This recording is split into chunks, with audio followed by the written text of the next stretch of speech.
नमस्कार, मैं अमित कुमार गुप्ता आप लोगों का एक बार फिर से स्वागत करता हूँ। आज हम लोग डिस्कस करेंगे टॉपिक फंक्शन। जैसा कि हम लोगों ने पिछले टॉपिक पढ़ा था रिलेशन। फंक्शन जो है, फंक्शन में हम लोग को पहले देख ले कि क्या क्या पढ़ना है।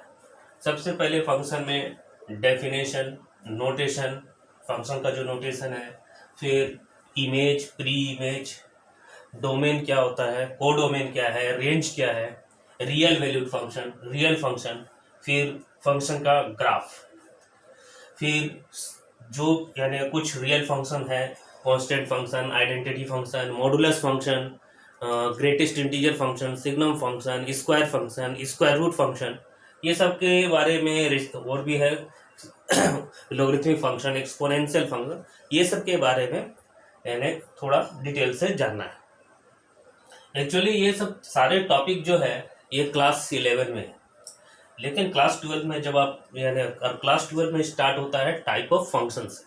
अब टाइप ऑफ फंक्शन आपको अगर करना है तो सबसे पहले तो ये सब चीज़ें की नॉलेज होनी चाहिए। अगर ये सब चीज़ें पता नहीं होंगी तो वो सब चीज़ समझ में ही नहीं आएगा। इसलिए मैं यहाँ से ही स्टार्ट कर रहा हूँ कि थोड़ा सा क्लास 11 का चीज़ जो है वो थोड़ा सा समझ लें। सबसे पहले फंक्शन जो है वो एक स्पेशल टाइप ऑफ रिलेशन है। सबसे पहला तो यही समझना है कि फंक्शन जो है वो स्पेशल टाइप ऑफ रिलेशन है। जैसे सपोज कीजिए कि आर जो है एक रिलेशन है from A to B, R relation है फ्रॉम ए टू बी, तो इसी रिलेशन को हम लोग फंक्शन कहेंगे अगर इस सेट का सारा एलिमेंट यानी सेट ए का सारा एलिमेंट सेट बी के एलिमेंट से यूनिकली एसोसिएटेड हो। सेट ए का हर एक एलिमेंट सेट बी के एलिमेंट से यूनिकली एसोसिएटेड हो। अब यहाँ पर क्या है कि यूनिकली एसोसिएटेड है, उसका मतलब क्या।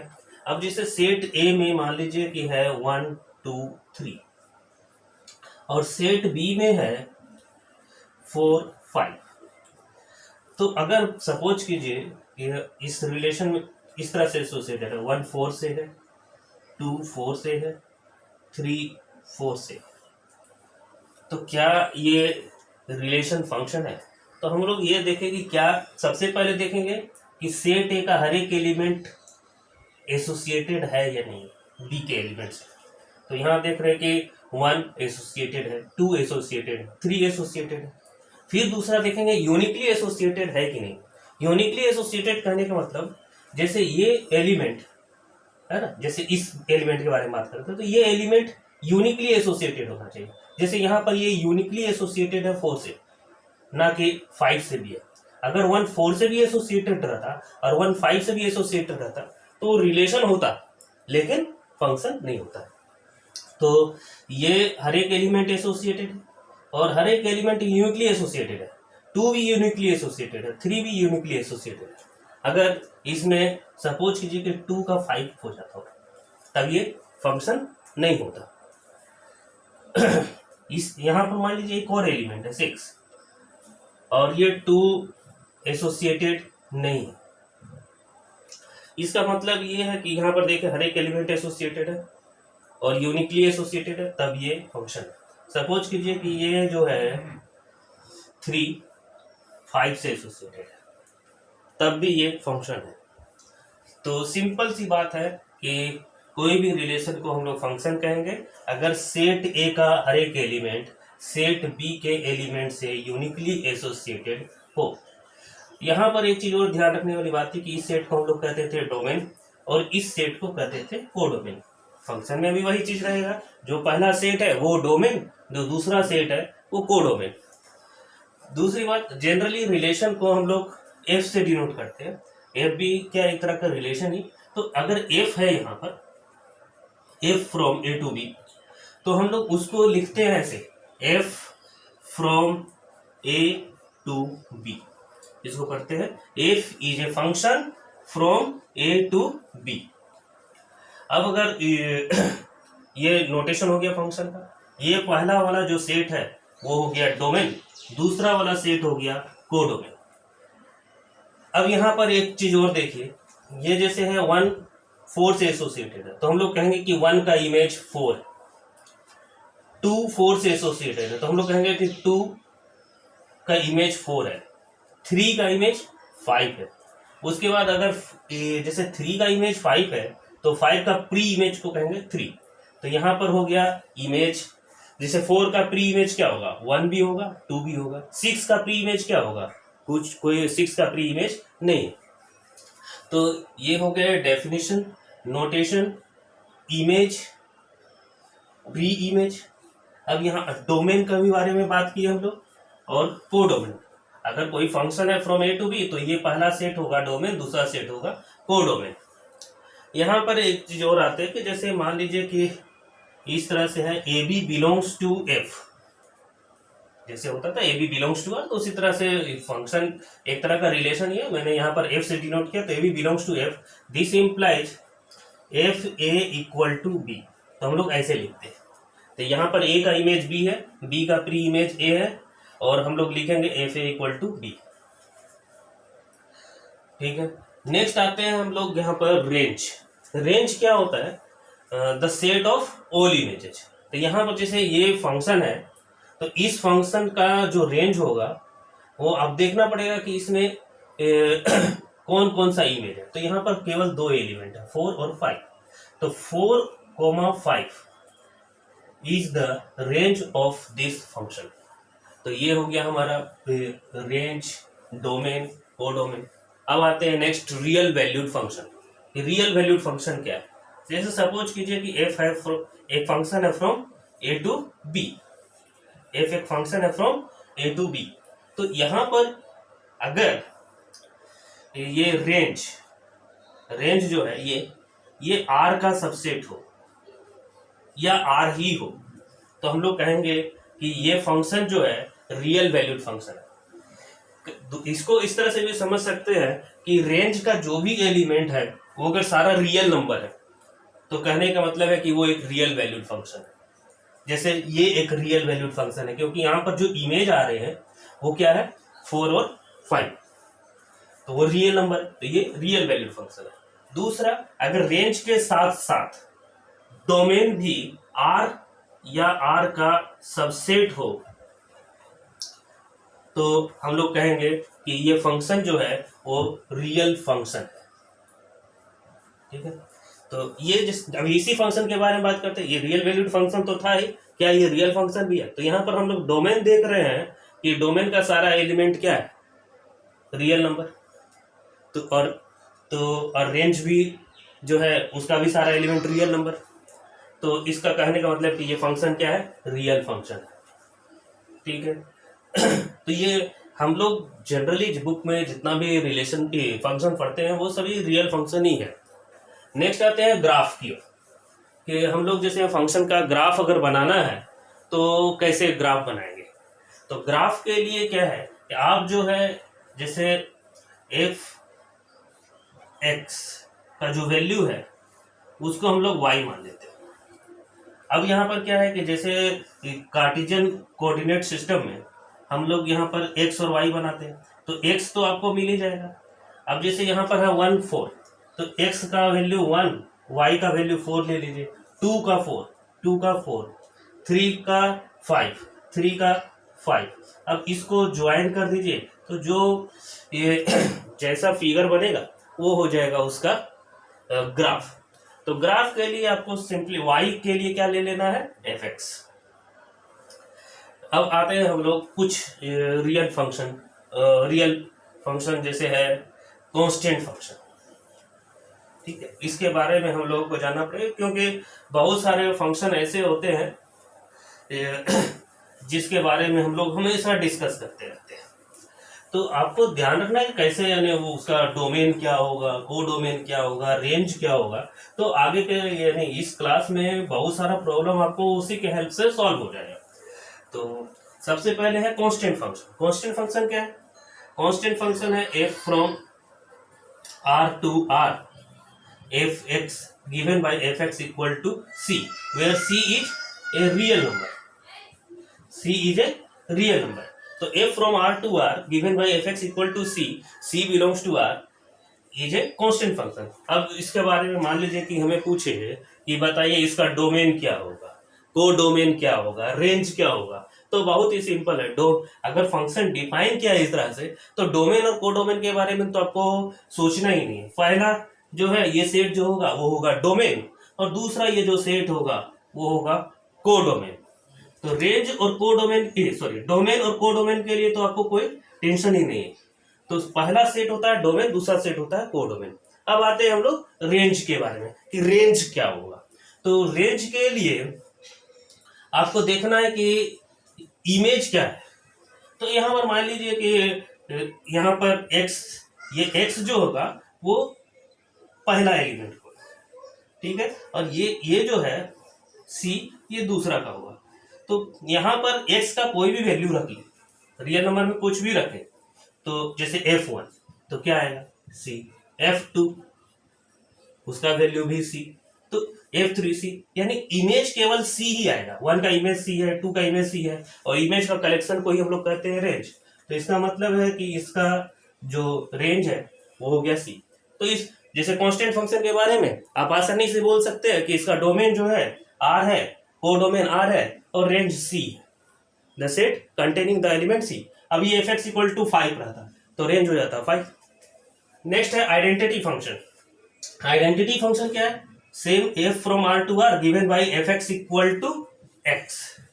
अब इसका भी डोमेन और कोडोमेन के बारे में टेंशन नहीं लेना, क्योंकि यही आपका फर्स्ट सेट हो जाएगा डोमेन, दूसरा सेट हो जाएगा कोडोमेन। अब इसका रेंज के बारे में, अब जैसे देखिए 1 का इमेज क्या होगा 1, f1 equal to 1, f2 equal to 2, f3 equal to 3। यानी रेंज में अगर मान रियल नंबर में मान लीजिए कि 10 ही एलिमेंट होता है, हम 10 ही रियल नंबर होता है, तो वो सारा 10 जो डिफरेंट एलिमेंट है उसका 10 डिफरेंट इमेज हमें मिल जाएगा। तो सारा रियल यानी वही सेट आएगा, सेम सेट आएगा। तो दैट मीन्स इसका रेंज जो होगा वो हो जाएगा the set of all real number. उसके बाद आते हैं हम लोग मॉडुलस फंक्शन। मॉडुलस फंक्शन बहुत ही इंपॉर्टेंट फंक्शन है। f from r to r given by fx equal to mod x, fx equal to mod x। यहाँ पर मोड x के बारे में जानना कि ये मोड x का value x if x greater than और equal to 0 and minus x if x less than और इक्वल टू 0। यहाँ पर हमेशा एक कंफ्यूजन होता है कि ये इसमें से कौन निगेटिव है, ये कौन पॉजिटिव है। तो जनरल होता है कि ये पॉजिटिव है, ये निगेटिव है। लेकिन अगर ध्यान से देखें तो x क्या है यहाँ पर, x less than equal to 0, x less than 0, that means x is either 0 or negative, then minus x will be either 0 or positive. यहाँ पर अगर सिर्फ ये ही ले लेते हैं, इक्वल टू इसमें दे दिए, तो लेस देन 0 तो x निगेटिव, तो देन माइनस x पॉजिटिव। अब इसका इमेज के बारे में बात करते हैं, इमेज क्या होगा। अब f1 निकालिएगा तो 1 आएगा, f2 निकालिएगा 2 आएगा, f0 0, तो कोई भी निकालिएगा, निगेटिव का निकालिएगा f माइनस 1 तो मोड माइनस 1 1। तो इसका जो रेंज होगा वो होगा आपका 0 टू इंफिनिटी। कोई भी रियल नंबर होगा ग्रेटर देन और equal to 0। The set of all positive real numbers including 0 is the range of the modulus function.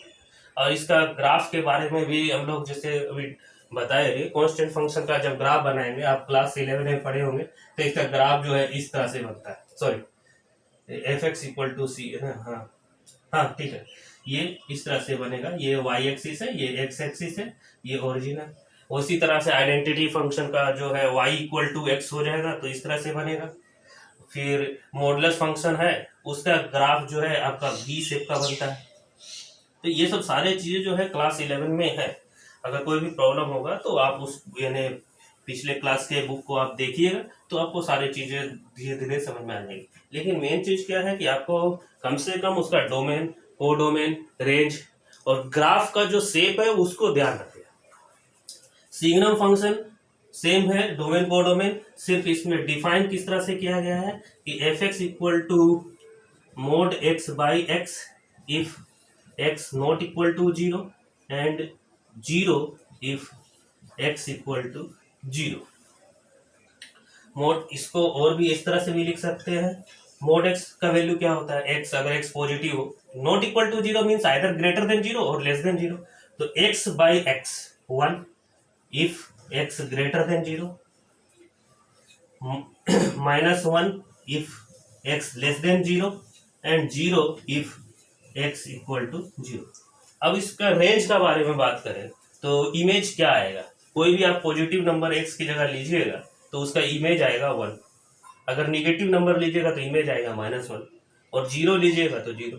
यानी कहने का मतलब क्या है कि इमेज आपका केवल 3 ही आ सकता है, या तो 1, या तो -1, या तो फिर 0। तो इसका रेंज जो हो गया वो हो गया -1 0 1। तो आपको ये याद रखना है कि सिग्नम फंक्शन का जो रेंज होता है वो -1 0 1 होता है। उसी तरह से ग्रेटेस्ट इंटीजर फंक्शन है f from r to r given by fx equal to box x। इसका मतलब होता है the greatest integer just less than और equal to x, just less than और इक्वल टू x। कहने वाला जैसे मान लीजिए कि 2.3, तो the greatest integer just less than और इक्वल टू 2.3 इज 2। इंटीजर देखना है जो जस्ट इससे छोटा। अब जैसे 2.9, तो इसका वैल्यू क्या होगा, तो the greatest integer just less then 2.9। अब 2.9 से छोटा जो भी इंटीजर है, तो 2.9 से छोटा इंटीजर में बहुत सारे आते हैं, 2 आते हैं, 1 आते हैं, 0 आते हैं, -1 आते हैं। उसमें से बड़ा the greatest integer just less than और इक्वल टू 2.9, तो उसमें से सबसे बड़ा 2 ही है। इससे छोटा इंटीजर तो बहुत सारा है, लेकिन उसमें से ये होगा। उसी तरह से आपका जैसे -2.1 है, तो इससे -3, -4, -5 सभी लेस देन है इंटीजर में, लेकिन उसमें से सबसे छोटा क्या है, तो -3। सबसे बड़ा कौन सा है, तो -3। तो इस तरह से ये, और इसमें देखिएगा कि जो इमेज मिल रहा है वो सिर्फ इंटीजर ही मिलेगा, कोई फ्रैक्शन में नहीं मिलेगा। तो या तो 0 मिलेगा, या तो पॉजिटिव इंटीजर मिलेगा, या तो निगेटिव इंटीजर मिलेगा। इसका मतलब है कि इस ग्रेटेस्ट इंटीजर फंक्शन का जो रेंज होगा वो होगा the set of all integers. तो जैसे अभी तक हम लोग पढ़े कि इस फंक्शन का रेंज क्या है, c the element the set containing the element c, identity function का set of real number. Modulus function का रेंज हो गया आपका set of all real number greater than और इक्वल टू 0। सिग्नम फंक्शन का range the set containing only 3 elements -1 0 and 1। And the greatest integer function का जो range है वो हो गया आपका सेट ऑफ ऑल इंटीजर्स। उसी तरह से एक्सपोनेंशियल फंक्शन है, exponential function, logarithmic function, square function. Square function जैसे हो गया fx equal to x square, तो इसके भी रेंज जो देखेंगे तो 0 टू इंफिनिटी आएगा। Square root function fx equal to √x, ये आपका हो गया स्क्वायर रूट फंक्शन। उसी तरह से क्यूब फंक्शन जैसे है fx equal to 1/x। Reciprocal function fx equal to 1/x।